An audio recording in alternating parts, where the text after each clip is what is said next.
नाम की महिमा अगाध है। इसकी अलौकिक सामर्थ्य का वर्णन अशेषत कोई भी नहीं कर सकता। संत लोग इसकी कुछ महिमा शुभानुभव अनुभव से गाते हैं और वही हम लोगों के लिए आधार हो जाता है। श्री ज्ञानेश्वर महाराज कहते हैं, प्रजापति जब सृष्टि रचते हैं तब नाम की आवृत्ति क्या करते हैं और तभी सृष्टि रचना में समर्थ होते हैं। जिन भगवान से ब्रह्मा उत्पन्न हुए, उन भगवान को ब्रह्मा ने नहीं पहचाना और सृष्टि रचने चले। पर जब सृष्टि रच नहीं सके तब उन्होंने नाम लिया और नाम लेने से सृष्टि रचने में समर्थ हुए।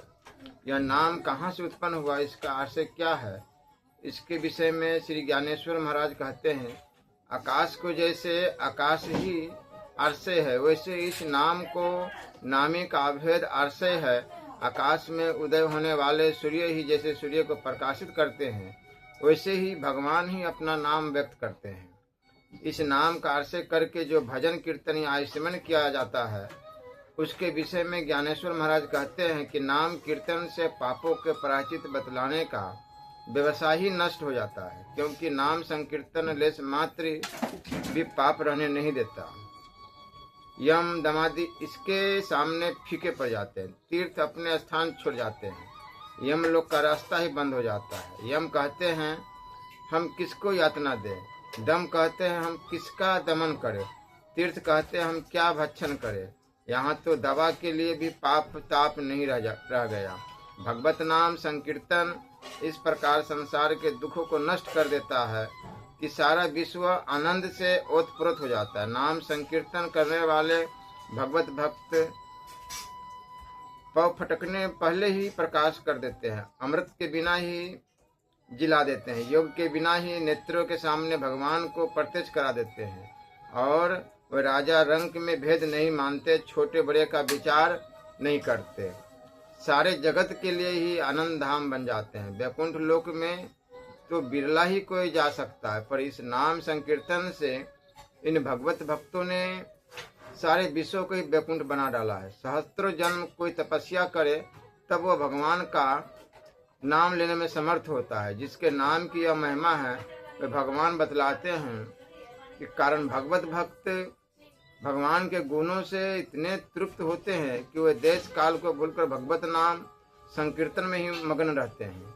कृष्ण विष्णु हरि गोविंद नाम के छंद गाया करते हैं। इसलिए श्री तुकाराम महाराज कहते हैं, उठते बैठते भगवत नाम लेने से संसार के दुख छूट जाते हैं। इस लाभ को कोई न छोड़े, इससे भगवान के चरण मिलते हैं। नाम से बढ़कर कोई भी साधन नहीं है। तुम जो चाहो करो, पर नाम लेते रहो, इसमें भूल न हो। यही मेरा सबसे पुकार कर कहना है। कंठ से नाम उच्चारो तो सामने भगवान खड़े हैं, इसी रीति से उनका ध्यान करो, मन से उनका चिंतन करो। नाम कीर्तन में यही बड़ी सुविधा है कि भगवान जो ब्रह्मादिक भी ध्यान में सहसा नहीं आते, वही आ जाते हैं। सार वस्तु को ग्रहण करो, मन से हरि रूप को देखो। चारों वेद जिसके लिए है, उसका नाम कंठ में धारण कर लो। क्यों व्यर्थ के लिए इतने कष्ट उठा रहे हो, अन्य किसी साधन की कोई जरूरत ही नहीं। 18 पुराणों में नाम के सिवा और कोई बात नहीं है। गीता का जिसने उपदेश किया, वही इस ईंट पर पंढरपुर के विठल भगवान पधारे हैं। हरि नाम लेते रहो, बस यही सार है। वेदों की वाणी अनंत है, पर सार इतना ही है कि श्री विठल की शरण लो और निष्ठा के साथ नाम जपते रहो। नाम से बढ़कर कुछ नहीं। इस प्रकार नाम की महिमा श्री ज्ञानेश्वर महाराज और श्री तुकाराम जी महाराज ने अपने ग्रंथों में स्थान स्थान पर गाई है और यही बतलाया है कि नाम से भगवान मिलते हैं।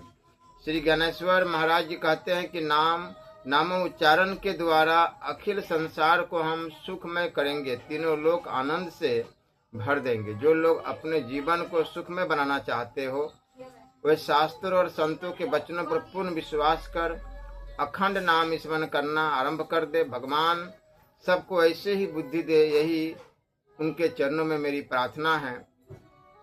भाई कुभाई अनख आलसहु, नाम जपत मंगल दिशि दसहु।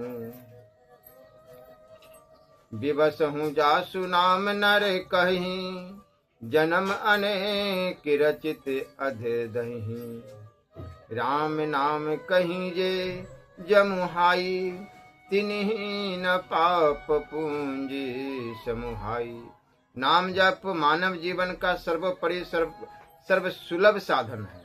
यह नाम जप 4 वाणियों से होता है। परावाणी नाभि से, मानसिक जप पसंती वाणी एवं उपांशु हृदय से, मध्यमा वाणी कंठ से, और बेखरी वाणी जिह्वा और होष्ठ और दंत के सामूहिक संयोग से। बेखरी जप विधिवत या विधिहीन होता है। विधिवत वह है जो नामी के रूप का ध्यान करते हुए उसके नामार्थ का मनन करते और लीलाओं का चिंतन करते हुए शुद्ध सात्विक रूप से भाव के साथ किया जाए। और विधिहीन वह है जो किसी भी प्रकार से हो जाए। वस्तुत नाम जप में किसी भी विधि विधान, देश काल, अवस्था की कोई प्रधानता या अपेक्षा नहीं है। जिस किसी प्रकार से, जिस किसी व्यवस्था या परिस्थिति में, जहाँ कहीं हो, जैसे भी हो, अरनिश नाम जप होते रहना वांछनीय है। मंत्र जप में विधि का विधान आवश्यक है, बिना उसके वह फलदायक नहीं होते। किंतु यह बात नाम जप में लागू नहीं है। नाम जप विधिहीन हो या विधि सहित हो, फलदायक अवश्य है। मात्रा की बात अलग है। पूज्य चरण भक्त मृदु कवि कुल भैरव कलाधार गोस्वामी बाबा तुलसीदास जी मानस में पूर्णत इस बात को स्पष्ट कर दिया है। उपयुक्त पाए भाई कुभाई में निहित है कि नाम जप चाहे भाव से हो या बिना भाव से, कुत्सित भाव से हो या क्रोध में अथवा आलस्य में हो, सर्वथा सर्वत्र कल्याण प्रद ही है। नाम जप भाव प्रधान नहीं, बड़ा वस्तु प्रधान है। भाव अपेक्षणीय है। जैसे अग्नि स्पर्श वस्तु प्रधान है, भाव प्रधान नहीं। अग्नि स्पर्श अवश्य ही जलाएगा, जलने जलाने का भाव हो या न हो। इसी प्रकार नाम जप भी अवश्य फलदायक होगा, भाव ही या हो या न हो। सत्य असत्य,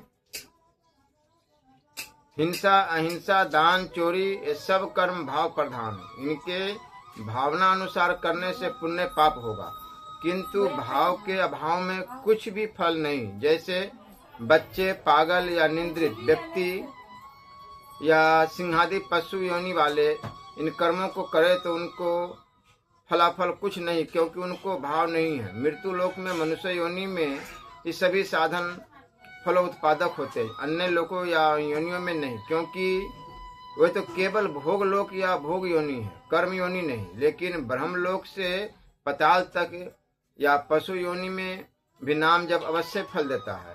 मंगल दिशु दशहु का यही अर्थ है।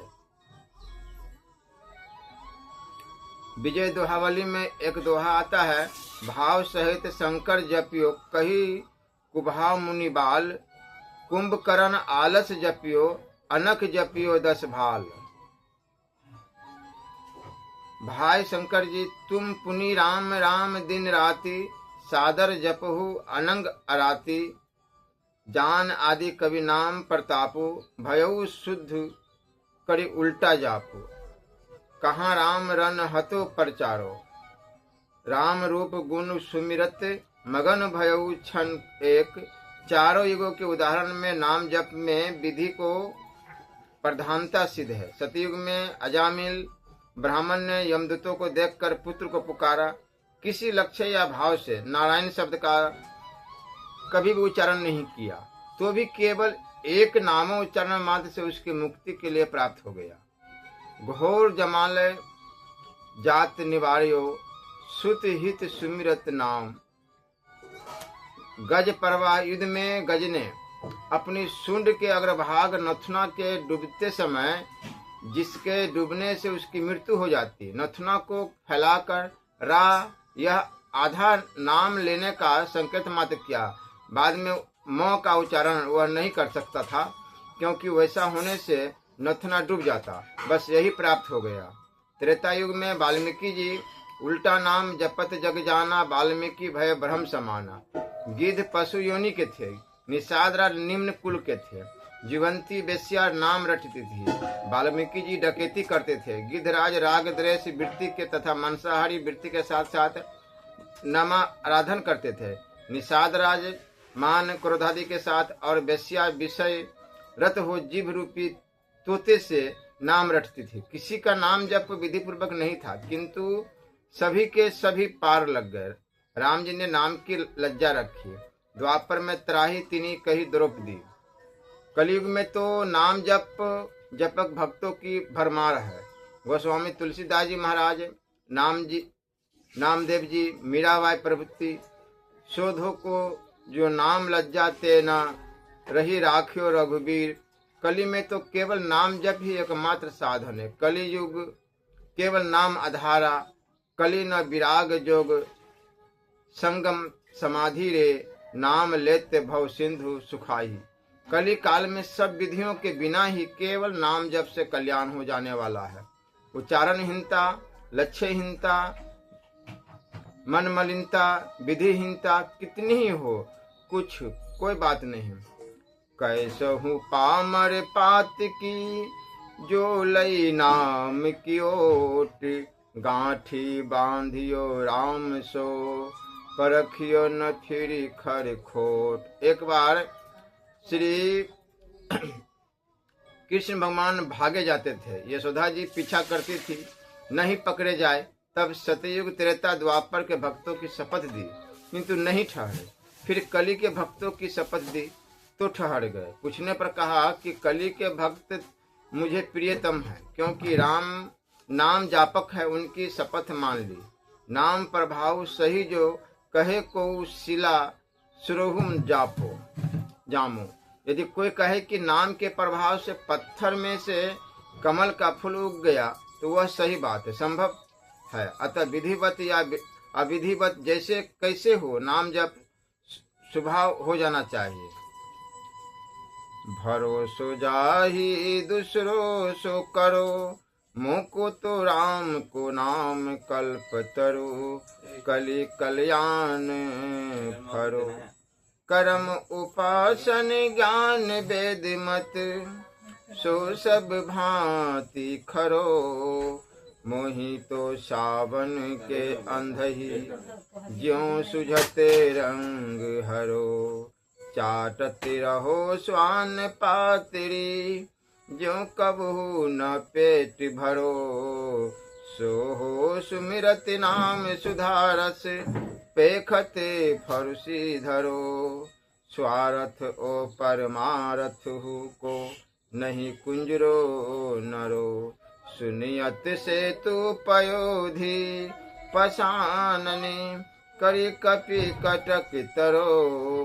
प्रीति परतिति जहाँ जाकी, तहाँ ताको काज सरो। मेरे तो माय बाप दो आखर, हो शिशु अरो। शंकर साखी जो राखी कहो, कछु तो जरी जी गरो। अपनो भलो राम नाम ही, ते तुलसी समझी परो। वर्तमान युग का प्रभाव कुछ ऐसा ही है कि हम प्रत्येक वस्तु को बुद्धि की कसौटी पर कसकर ग्रहण करना चाहते हैं। सच्ची बात भी संदेह करते हैं। कितनी बार बचपन में सुना है, पुस्तकों में पढ़ा है, और संतों ने कहा है कि भगवान का नाम संपूर्ण मंगलों का विधान कर सकता है और जीवन के कष्टों का अशेष हरण कर सकता है। पर सुने पढ़े सत्य पर मन नहीं टिकता। हम विश्वास नहीं करते हैं कि ऐसा हो भी सकता है क्या। किंतु कभी अपने जीवन में अथवा अपने किसी स्वजन के जीवन में ऐसी कोई बात घटित हो जाती है कि सारे सुने पढ़े सत्य का सत्य सामने आ जाता है। उस पर मन की सरलता रिझ जाती है और हम सरल मन से उस पर विश्वास कर लेते हैं।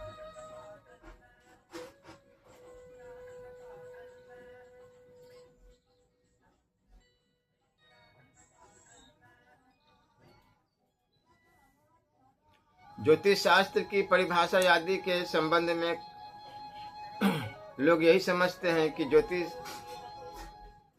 शास्त्र के द्वारा केवल भूत भविष्य का ज्ञान ही हो सकता है, पर उसमें परिवर्तन किसी प्रकार भी नहीं किया जा सकता, किंतु यदि ऐसी बात होती तो वास्तव में शास्त्र का कोई उपयोग नहीं करता, न कोई पुनः ज्योतिष की पूछपाछी करता।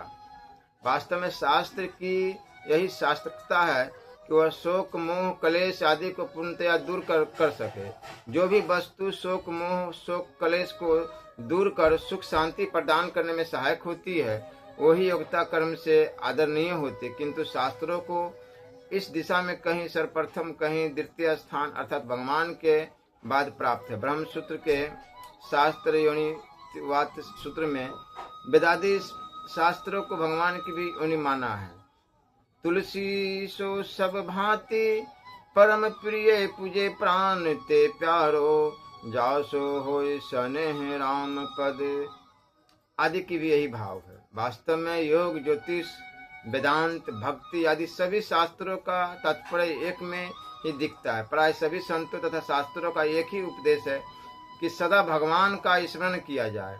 यही दुर्लभ है कि प्राणी आत्म स्वरूप भगवान को भूल जाए। ठीक ज्योतिष शास्त्र का भी यही मत है। वह सभी विपत्तियों का प्रतिकार भगवत स्मरण द्वारा ही बतलाता है।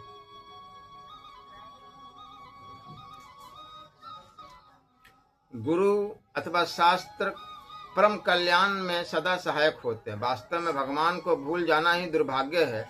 इसलिए वे किसी प्रकार प्राणियों को जब पुनः भगवत स्मरण में लगा देते हैं तो प्राणी का सारा पाप ताप दुर्भाग्य दूर हो जाता है।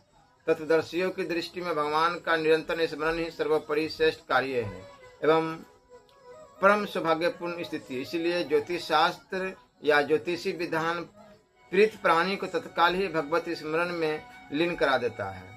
इस तरह वह उनका कल्याण कर देता है। जब तक प्राणी विश्वास के साथ भगवत स्मरण में लीन नहीं होता तब तक सुखी होना कठिन है। इसी दृष्टि से सत्संग में भी सर्वोपरि सुख कहा गया है, क्योंकि उसमें विशुद्ध भगवत स्मरण ही कराया जाता है। उपनिषदों में भी विशुद्ध भगवत स्मरण को सर्वोपरि सुख बतलाया गया है।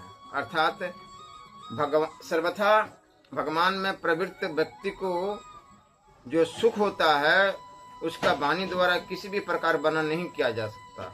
यह सर्वथा लोक को परिअद्भुत होता है। उसका तो केवल अंतर्हृदय में ग्रहण का अनुभव मात्र ही हो सकता है। इसी प्रकार अब जब मनुष्य भगवान को भूल बैठता है और संसार के किसी अन्य प्रपंच में प्रवृत्त होता है तो प्रत्यक्ष ही उतनी ही बड़ी हानि समझनी चाहिए।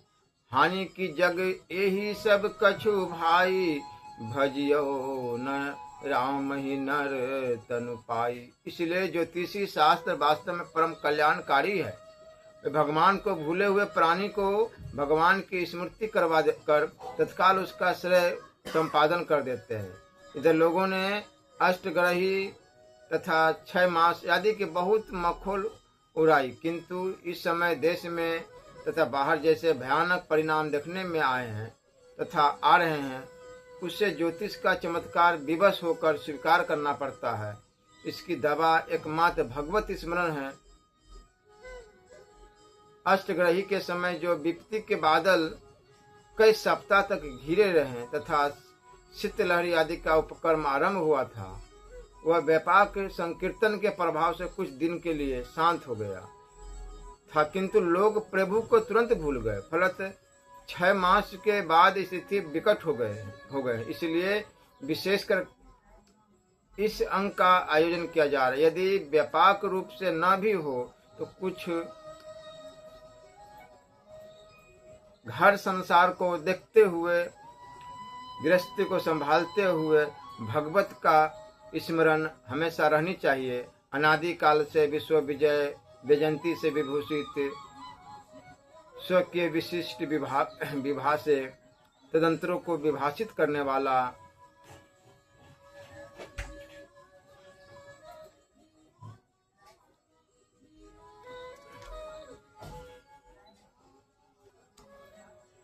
इस प्रकार भगवत नाम स्मरण के उपयुक्त बहिरंग और अंतरंग साधनों से उत्पन्न होकर जब हम नामाभ्यास करने लगते हैं तब नामाभ्यास की प्रगल्भ अवस्था हमें नामा समाधि की अवस्था प्राप्त होने लगती है। इस अवस्था में हमारा नाम जप केवल बेखरी बानी से ही नहीं होता, हमारे रोम रोम से नाम जप होने लगता है। हम सुख से मुख से तो भगवत नाम उच्चारण करते ही हैं, किंतु इसके साथ ही हमारी सारी ज्ञान इंद्रियां, कर्म इंद्रियां और अंतकरण संतुष्ट भगवान नाम से अप्लावित होकर भगवत नाममय हो जाते हैं। हम कानों से भगवत नाम की दिव्य मधुर ध्वनि सुनते हैं, रसना से दिव्य भगवत नाम अमृत का आस्वादन करने लगते हैं, तब इंद्रियों से मानो भगवत नाम के दिव्य स्पर्श का अनुभव करते हैं, नेत्रों से भगवत नाम के दिव्य रूप का दर्शन करते हैं। हमारे अंतकरण चतुक्ष मन बुद्धि चित्त अहंकार के समस्त व्यापार भगवानमय हो उठते हैं। केवल इतना ही नहीं, ब्रह्म जगत भी हमारे लिए भगवत नाम हो जाता है। विश्व ब्रह्मांड के अनुरेणु को हम भगवत नाम से ओतप्रोत पाते हैं। सिवाय एक भगवत स्वरूप भगवत नाम के हम और किसी विषय का अनुभव ही नहीं करते। हमारे सारे शारीरिक एवं मानसिक व्यापार नाम में अतः भगवत में ही उठते हैं, क्योंकि नाम नामी का अभेद है और हम अपने आप को अनंत नाम अमृत सिंधु में ही निमज्जित पाते हैं। हमारी सारी चित्तवृत्तियां सभी विषयों से हट जाती हैं और हम नाम स्वरूप में यानी भगवत स्वरूप में अवस्थित हो जाते हैं। इसमें